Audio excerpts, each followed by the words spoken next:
Listen, I heard the chatter the last couple of weeks about one Steph Curry, about this allegedly aging player, a guy who's starting to show his age a little bit. Boy, he sure looks 36 years old. He's not shooting well from the field. The three-point shot just isn't there. He's missing open looks. And I'll tell you what, man, LeBron's been better, KD's been better, and Embiid's been playing better, and across the board, Booker's been better. And what is going on with Steph Curry? And then boom!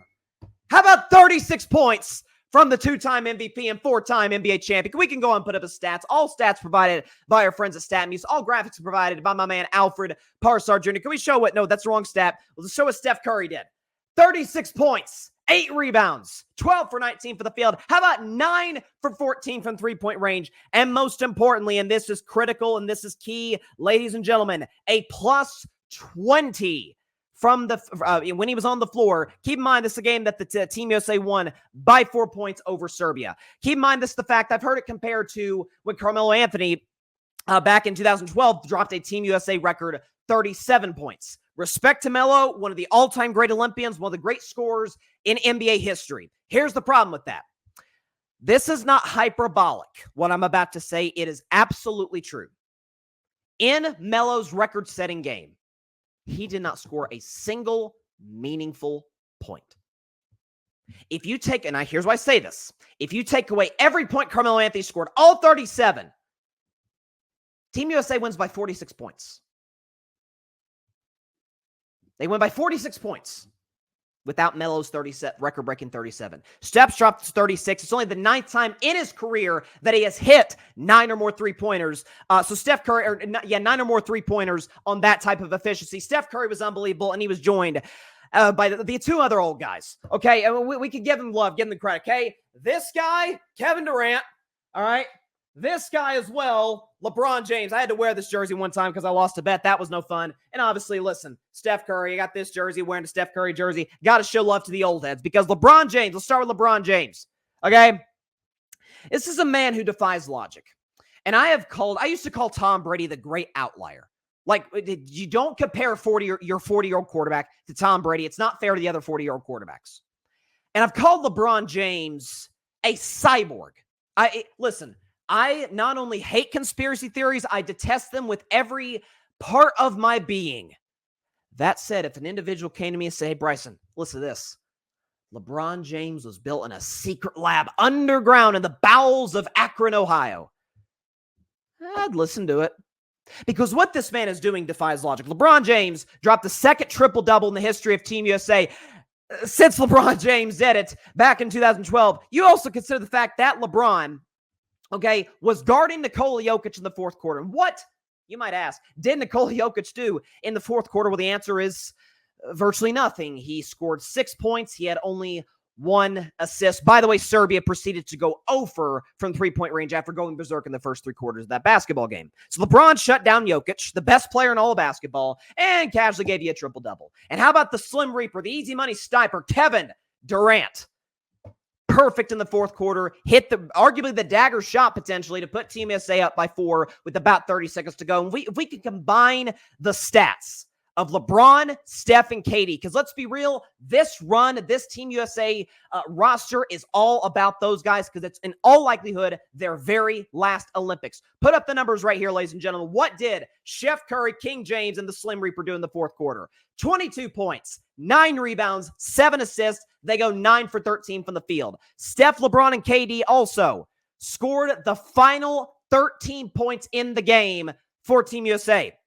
And finally, here's a big stat down here. Team USA outscored Serbia 32-15 to rally from a 13-point deficit in the fourth quarter, and they were all timely shots. LeBron would get a layup. KD had a big 3 that ended up leading to Devin Booker getting a 3 to cut the lead from an 11-point Serbia lead to a 5-point Serbia lead. And really, Steph Curry talked about after, felt like it kind of turned the tide in that basketball game. It's about those 3 guys, primarily.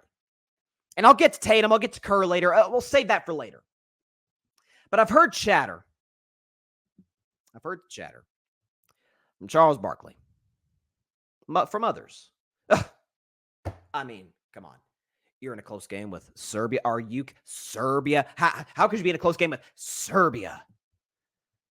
The Dream Team would never be in a close game with Serbia.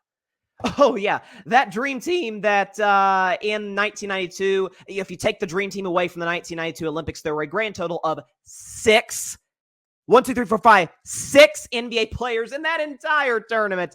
This year, there's 42. You also, because of the fact that there was only one team in 1992, that was, I think, Croatia, that had more than one NBA player on their team. This year, there's 8. There's 8. Serbia is obviously one of them, and they just so happen to have the best player in the world today, Nikola Jokic, who is excellent. Bogdanovic hits the threes. Bogdanovic is doing that three the dome thing that Melo does. I don't know if he was trying to call out Melo. I don't know if there's any history there, what that was about. But Dream Team, they're never. That's because the Dream Team faced guys who couldn't even make the NBA G League team.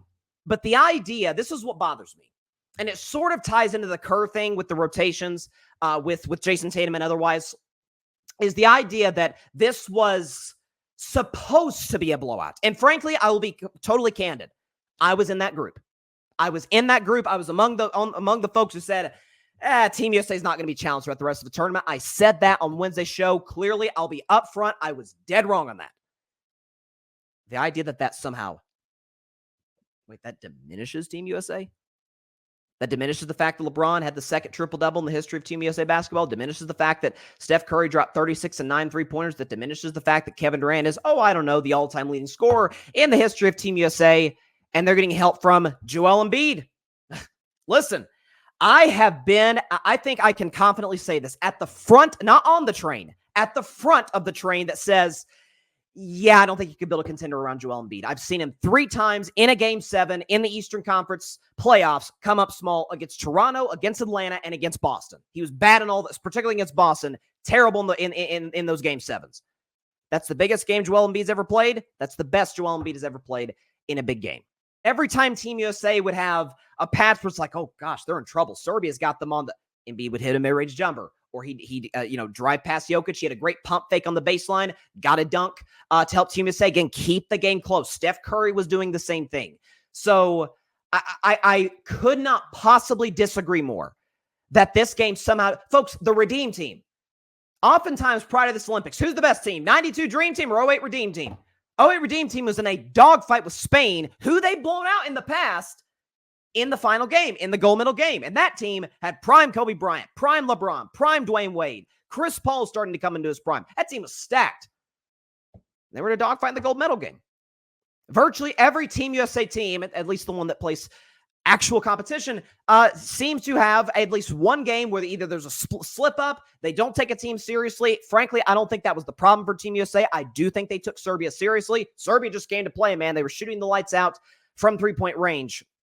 But this game will go down to me in history as sort of one of the defining moments for the 3 guys, Steph, LeBron, KD. Certainly the 3 most iconic players of this generation. There's no doubt about that. In all likelihood, their last Olympics. But had Team USA lost, oh my gosh, especially from 90s players, Charles Barkley, I'm sure MJ would have had something. MJ don't talk much. MJ would have said something.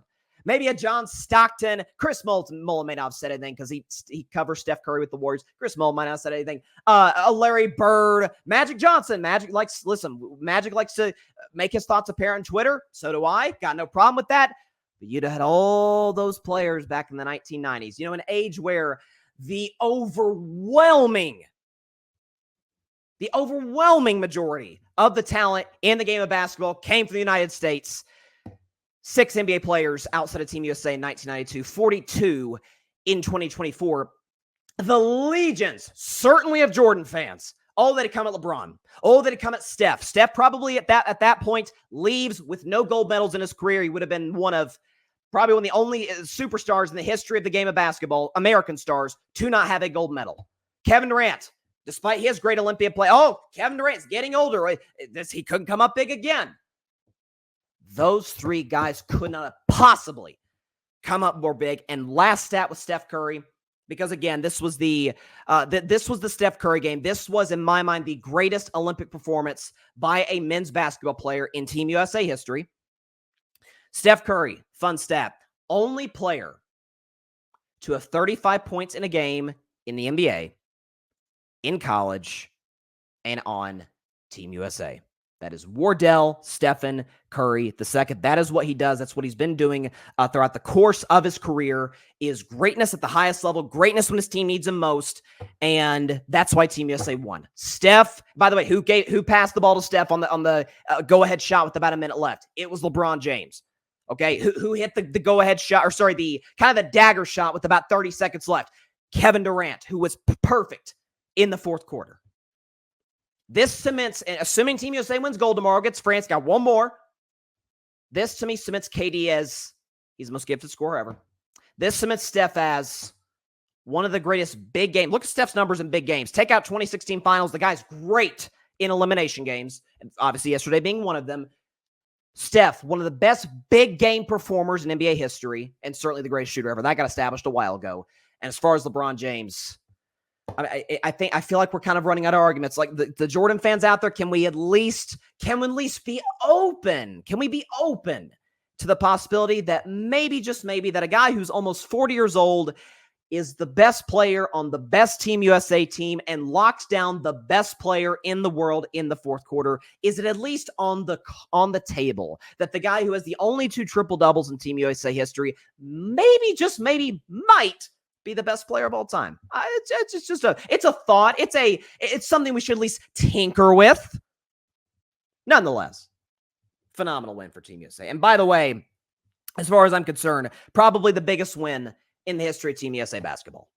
08 Redeem Team's up there. You think about some of the women's teams in the mid to late 90s, kind of establishing women's basketball and the culture that they built there. I think this tops them all. This is the greatest talent that we've ever seen in an Olympic tournament in history in men's basketball. And Team USA was pushed to the brink.